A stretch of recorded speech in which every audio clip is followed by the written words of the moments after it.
किस्त नंबर 01। सरकार बनाम शाजिया हाजिर हो।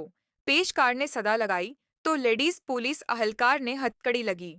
शाजिया को अदालत में ले जाकर कटहरे में लाकर खड़ा कर दिया। शाजिया ने नजर उठाकर देखा तो सामने मौजूद कटहरे में उसका दीवर खड़ा था, जबकि हज भी अपनी कर्सी पर विराजमान था। और कमरा अदालत में लेडीज पुलिस एहलकारों के साथ दोनों फरीकेन के वकील मौजूद थे। शाजिया परवान एक ढलती उम्र की जाजिब नजर औरत थी।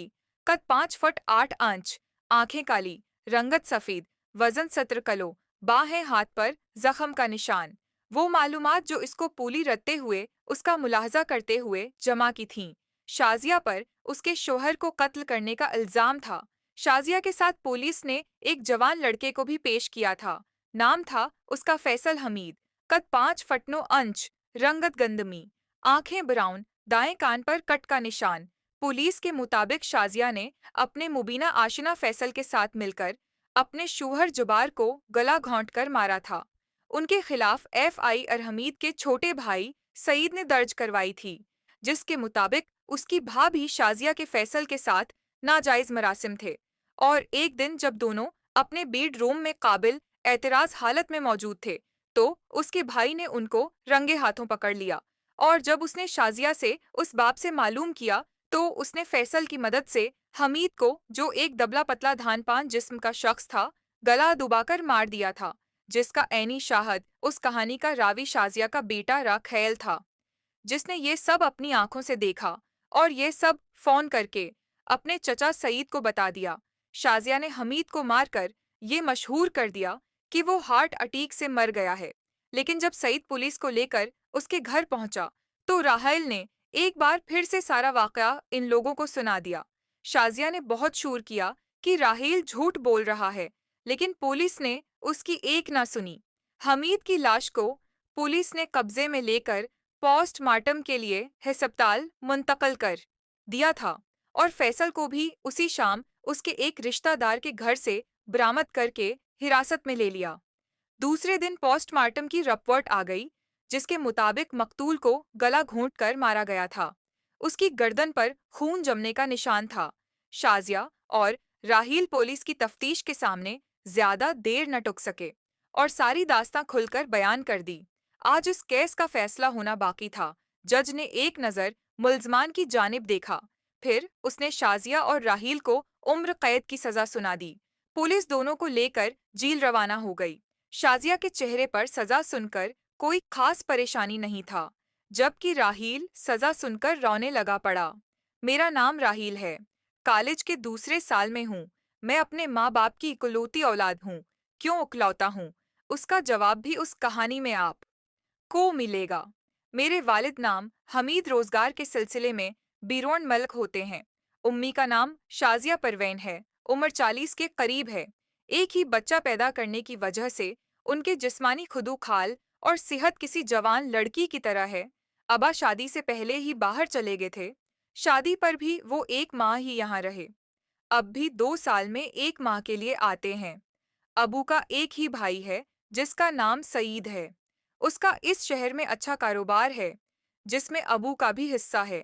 उम्मी के खानदान में उनके वालदीन थे। कुछ उरसा पहले एक ट्रैफिक एक्सीडेंट में इंतकाल हो चुका है। बहन भाई कोई है नहीं।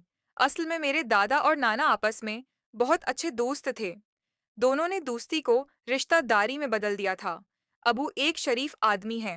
अम्मी के मुकाबले में वो काफी कमजोर हैं, अलबत्ता नक्श प्यारे हैं। मैंने उबा के नक्श और उम्मी की सेहत ली थी। मेरा कद 6 फुट से 1 इंच कम है। घर में रुपए पैसे की रील पैल है।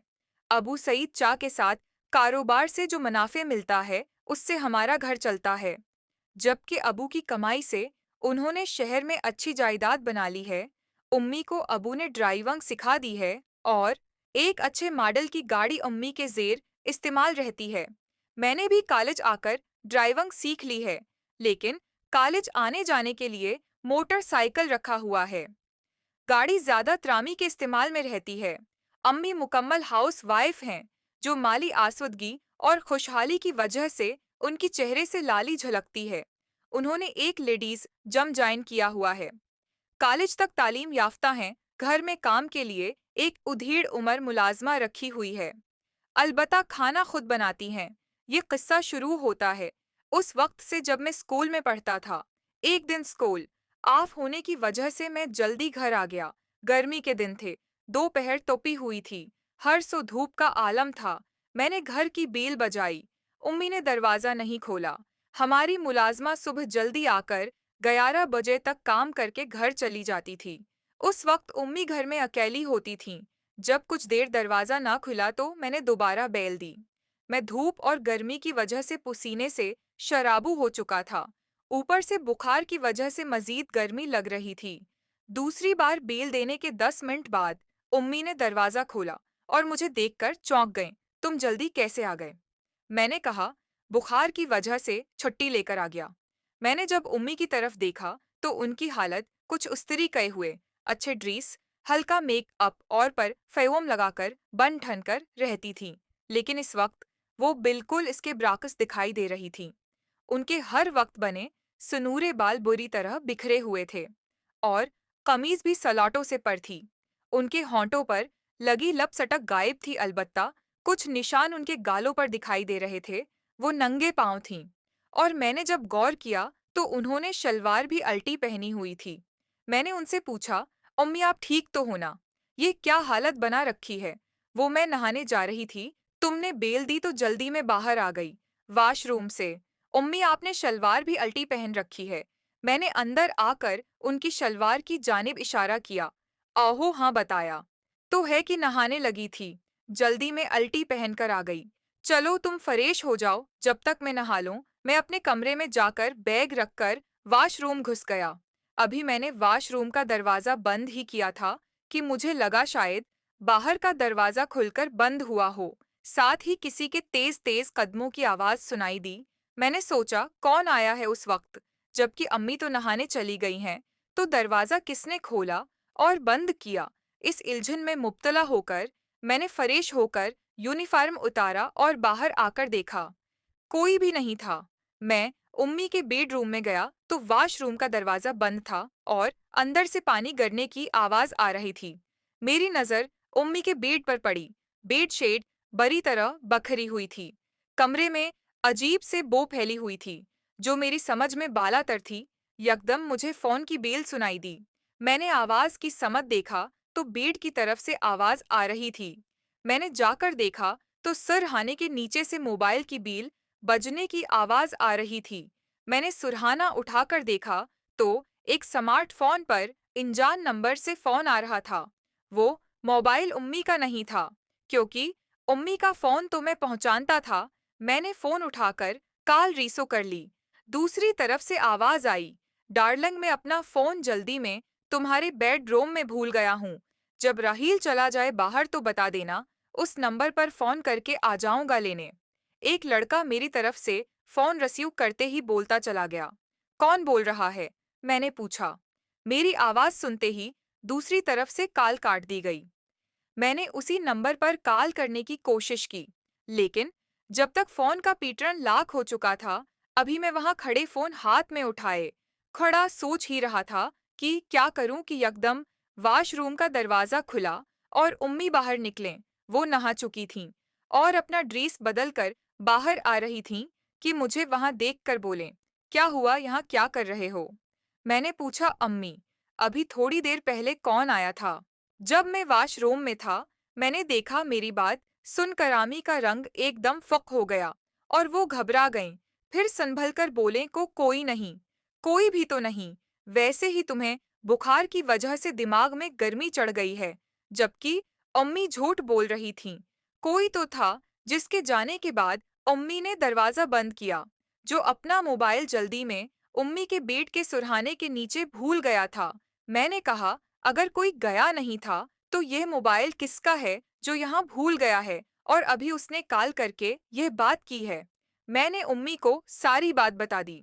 मैं मैट्रिक का तालिब इल्म था और मेरे पास भी मोबाइल था। इंटरनेट की वजह से सब जानता था। बहुत फिल्में देख देख कर मैं सब जानता था। जब मैं घर में दाखिल हुआ था तो उम्मी की हालत देखकर कुछ अंदाजा तो हो गया था मुझे कि क्या चक्कर है। लेकिन जब उन्होंने कहा कि वो नहाने लगी थीं, जब मैंने बेल दी तो मैंने अपना ख्याल झटक दिया। अपनी ही सगी अम्मी के बारे में ऐसा ख्याल करना मैं सोच भी नहीं सकता था। लेकिन तेज कदमों की आवाज और अब इस फोन कॉल ने सब समझा दिया था। उम्मी किसी यार के साथ रंग रलियों में मसरूफ थीं जब मैंने पहली बेल दी। इन लोगों को फरी होने में कुछ वक्त लग गया। इस दौरान मैंने दूसरी बेल दी तो अम्मी जल्दी में अल्टी शलवार पहनकर बाहर गेट खोलने चल दें। ये था सारा किस्सा जिसकी बाद में अम्मी ने तस्दीक कर दी।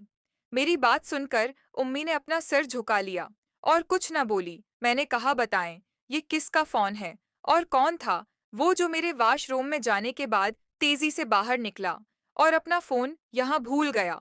किसके साथ आप रंग रलियां मना रही थीं? जल्दी बोलें, वरना ये सब मैं अबू को बता दूंगा और चाको भी। असल में चचा के साथ मेरी बहुत बनती थी। अबू के ना होने की वजह से मैं उनके आफस भी चला जाता था और घर भी चची और उनके बच्चों से मेरी बहुत अंडरस्टैंडिंग थी। उनके 2 बेटे और 1 बेटी थी जो मेरे ही स्कूल में छोटी जमायतों में पढ़ते थे। उम्मी सर झुकाए खड़ी थीं। मैंने दोबारा कहा, उम्मी बताएं ना। फिर उन्होंने अपना सिर उठाया और बोले, मैं तुम्हें सब बता दूंगी, तुम प्लीज किसी कौमत कुछ बताना। वो मेरे करीब आए और मेरा हाथ पकड़कर बेड पर बैठा लिया और बोलने लगे, तुम अब जवान हो गए हो, यकीना मर्द और औरत के दरमियान ताल्लुकात के बारे में जानते हो। मैं एक जवान औरत हूँ, तुम्हारे अबू तो 2 साल बाद सिर्फ 1 माह के लिए आते हैं और उस दौरान भी वो मुझे कोई जिनसी तौर पर मुतमईन नहीं कर पाते क्योंकि वो जिनसी तौर पर कमजोर हैं। मजीद देखें किस्त नंबर 2 में।